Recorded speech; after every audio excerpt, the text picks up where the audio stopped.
You have an absolutely classic example in Princess Leia, who is more powerful, her station in life is higher, and she is a damsel in distress.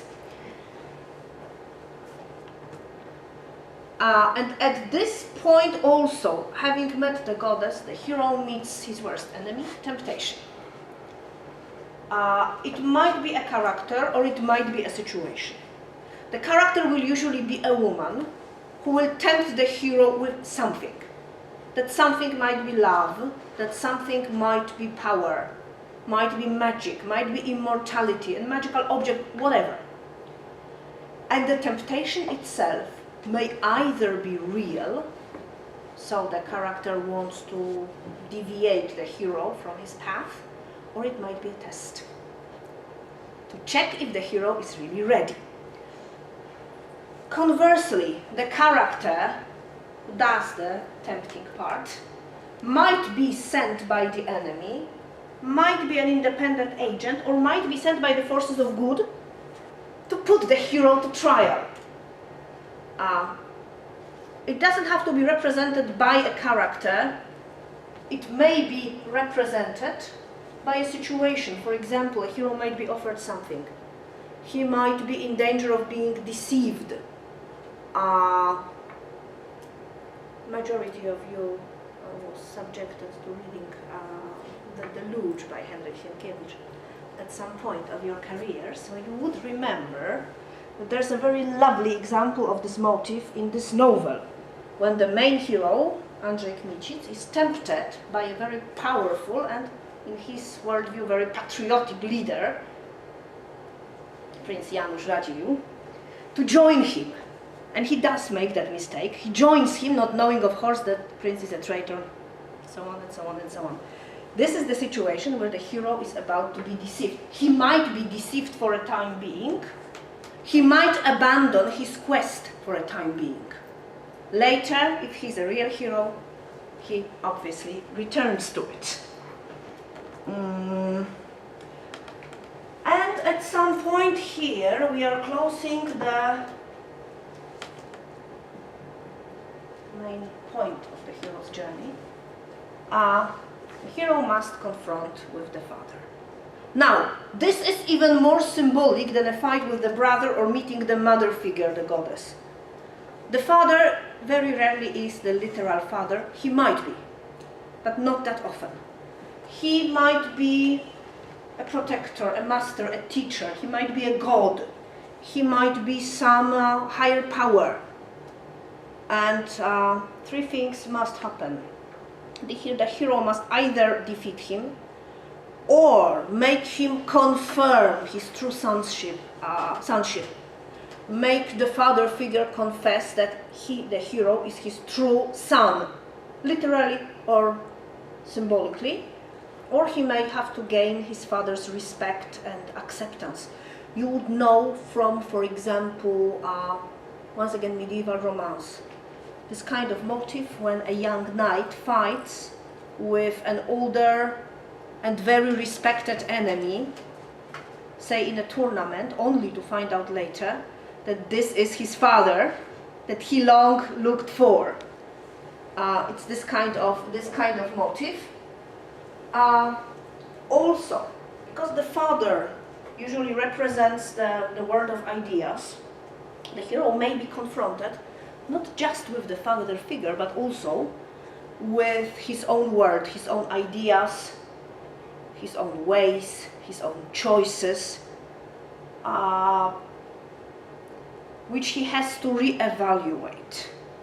He has to think them over. He has to decide what to do about them, or whether he can still be faithful to them, or whether he can still accept them, whether he is worthy of all that. He usually is. If he isn't, then he isn't a real hero. And this is a very interesting point, because this is the point where the hero is theoretically has already achieved the highest point of his power. He is just not aware of it. He has all the magic, he has all the power, he is the chosen one. Only Not. He doesn't believe it yet. He's not aware of it yet. He hasn't accepted it yet. Some kind of how do I say that? Some kind of test has not yet been done. Some kind of condition has not yet been fulfilled.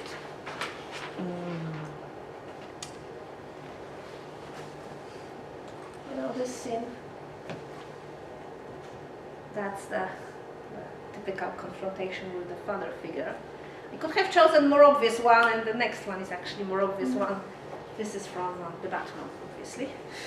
Where Batman is confronting, of course, not with his father, long dead, but with his master and teacher, who, of course, as we know from the comic books and from the movie, he turns out to be evil at some point, just as his daughter. And the obvious thing, the most obvious thing is obviously that scene from The Empire Strikes Back. Once again, if you analyze the Star Wars, you must remember that this is consciously done. It is not so mythical by accident. It is consciously modeled to fit the Campbell narrative.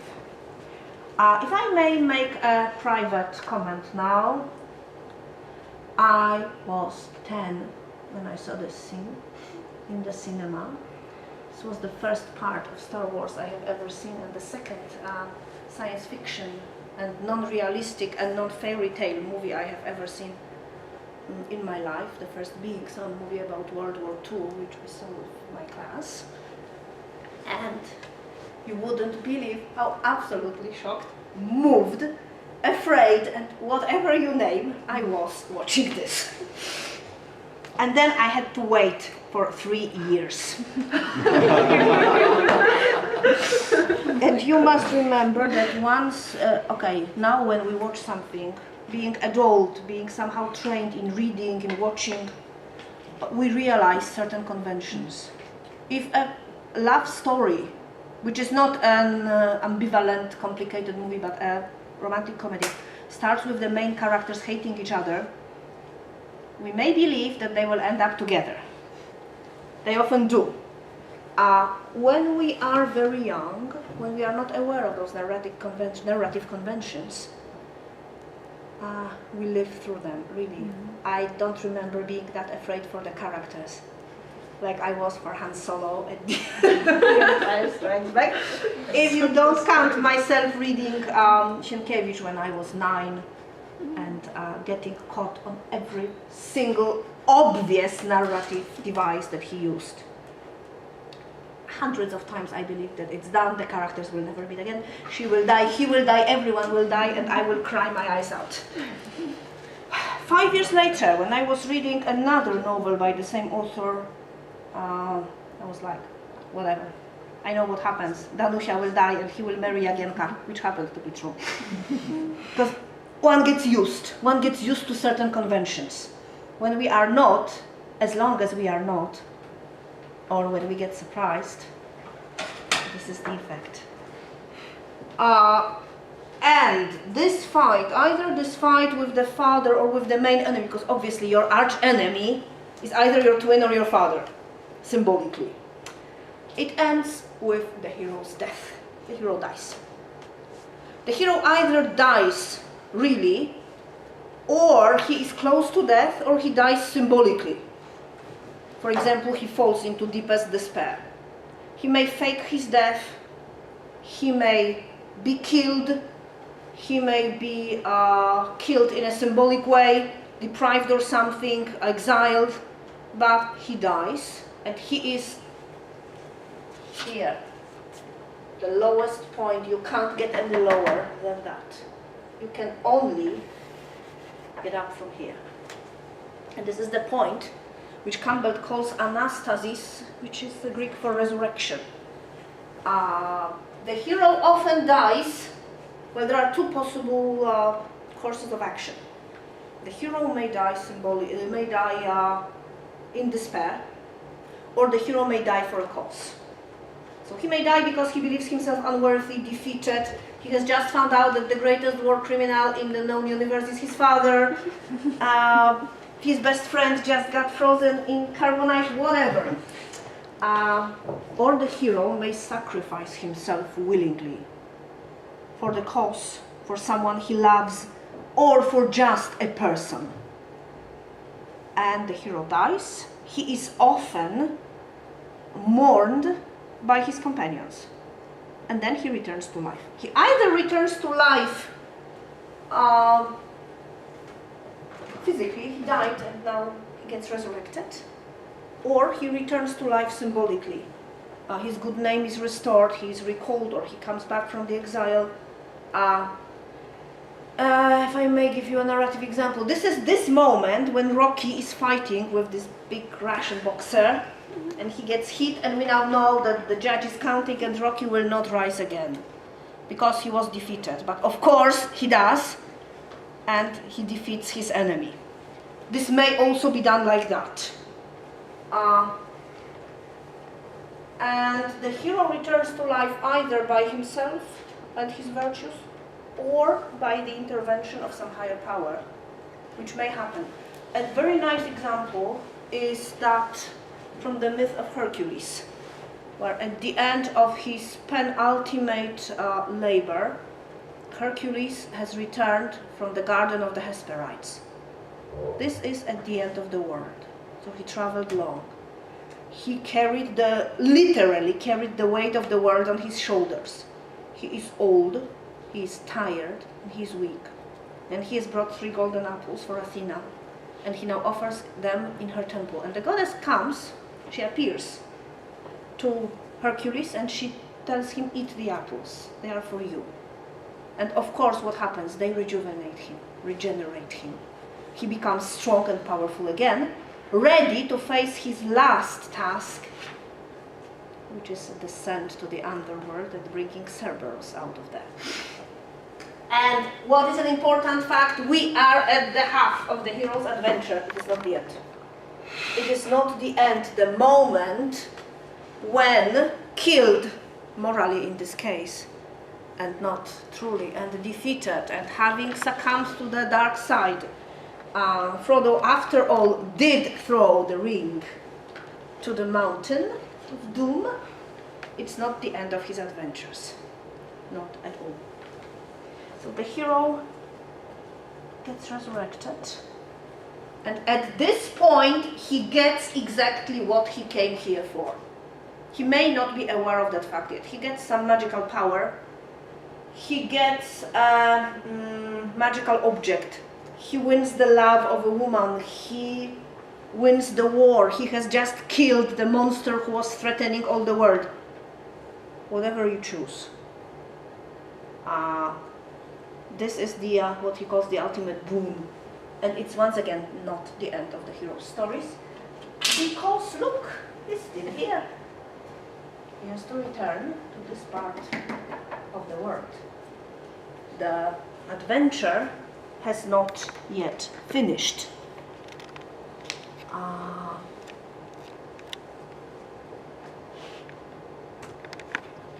At this point, a very interesting thing may happen. It may happen, or indeed it may not. The hero may refuse to return. After all, there are 2 possible motivations. He has done so much. He is so tired. He doesn't want to leave this magical, strange world. He doesn't want to go home. He wants to stay there. He wants never to return. Or the hero might feel so powerful, so mighty, that he may think that there's no place for him in the normal human world anymore. He will not be happy there. He may refuse to come back. And this refusal may or may not take place, and if it does, it's either momentary or it takes some time.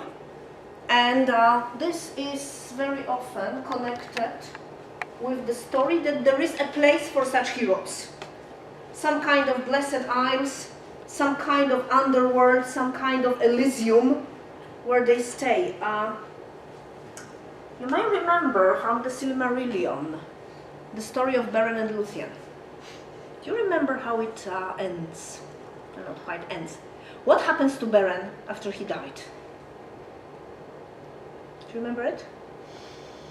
He dies, and Luthien, who is immortal, goes down and begs for his soul. She's Orpheus, he is Eurydice.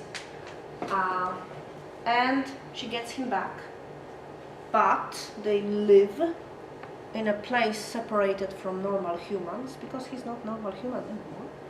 And as Tolkien phrases it, Beren has never spoken a word to a human as long as he stayed on this earth. So this is actually the hero refusing to return. He does return, but not fully, not quite. He lives in he has some special status, some separate place. He is not your typical hero at all, because he is not returning to this normal world, this world where all the humans live, and where the hero still has something to do. Because obviously the hero's work is not yet done. And if you remember The Lord of the Rings, this is a very good example, because even though the ring was destroyed, there's still a lot to be done. And the third part is return. This person who was starting from here no longer exists. The hero has changed from a wannabe hero. He has become a hero in full. Not quite yet, but almost. And now he has a task to A, return to the normal world, B, bring with him what he has won. Because the hero is not winning for himself. It's not an completely individual quest. The hero is doing it for the sake of humanity, for the sake of his community, of his people, of his family, his tribe, whatever, but not just for himself. He has gained something, some kind of knowledge usually, some kind of awareness, some kind of power. Now he has a duty to use it for the good of his society. He has gotten his reward, or will get his reward when he's back, and his status has changed dramatically. I mentioned, discussing the origins of the hero, that very often he starts from a life less than satisfactory. He is very often someone whose position is uncertain, not obvious, an exile, an orphan, a child of unknown origins, someone hidden, masqueraded as a servant or a slave or someone like that. Now the position of the hero has changed completely. He will be someone else when he returns, and he has to face it. And this is as difficult as the monsters before. The hero has fought his wars. He has gained what he came to gain. And now he has to return, and the return will not be easy. The guardians of whatever the hero got may be chasing him. His own past may be chasing him. His own doubts may be stopping him. He might be pursued by his enemies or by some monsters remaining. And this time, the hero isn't necessarily using his physical strength. In this moment, he is very often using magic. And metamorphosis will be obviously the most favorite trick used at that time.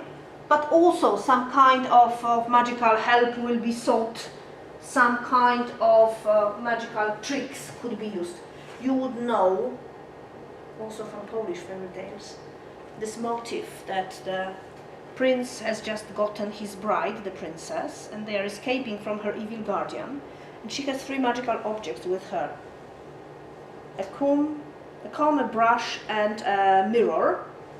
And when they are escaping, she throws them behind, so the comb becomes a dark forest, and the brush becomes a mountain, and the mirror becomes a lake or a sea or a river.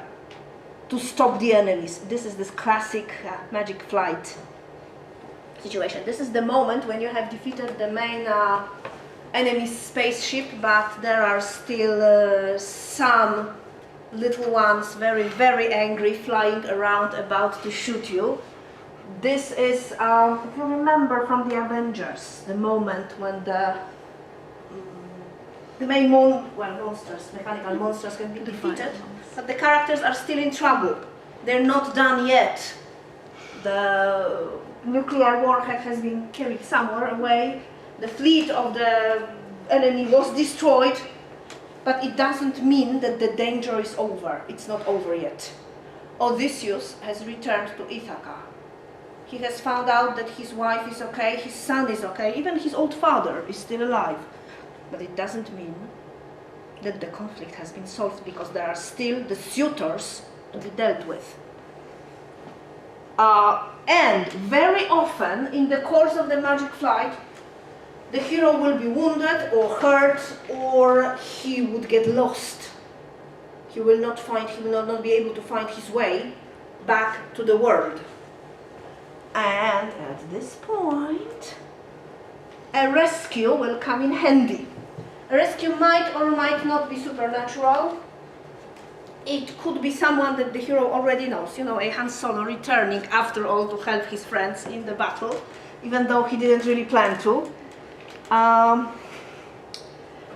Or, you know, the governor is about to hang the pirate captain, and unexpectedly he gets helped by someone whom he helped before. This is this kind of story.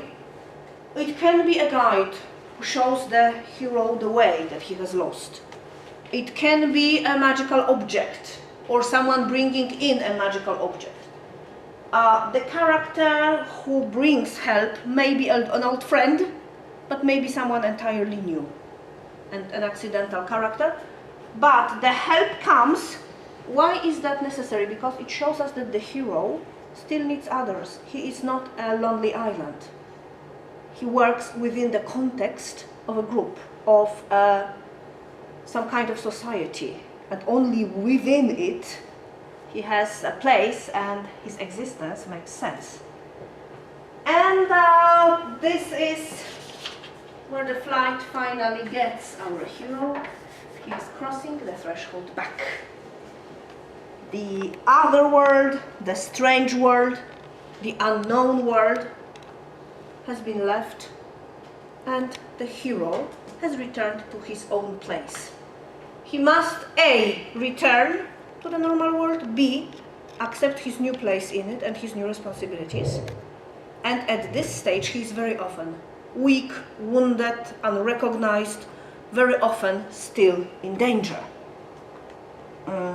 But at this point, because obviously at every point where I say in danger, this means that some fighting may ensue, that some enemy, some rival to the hero, some reason for fighting may occur. And after that stage, we have the stage that Campbell calls the master of two worlds, where the hero finally becomes aware of his own position. He becomes aware of his own power and of the fact that he has actually achieved mastery in not one life and not one world, but in two. In that everyday life where he finds himself now and from which he started, and that strange world where he had to fight for his position. This is the moment when the hero becomes recognized. He's hailed as a king or a ruler. His prospective bride accepts his proposal. He realizes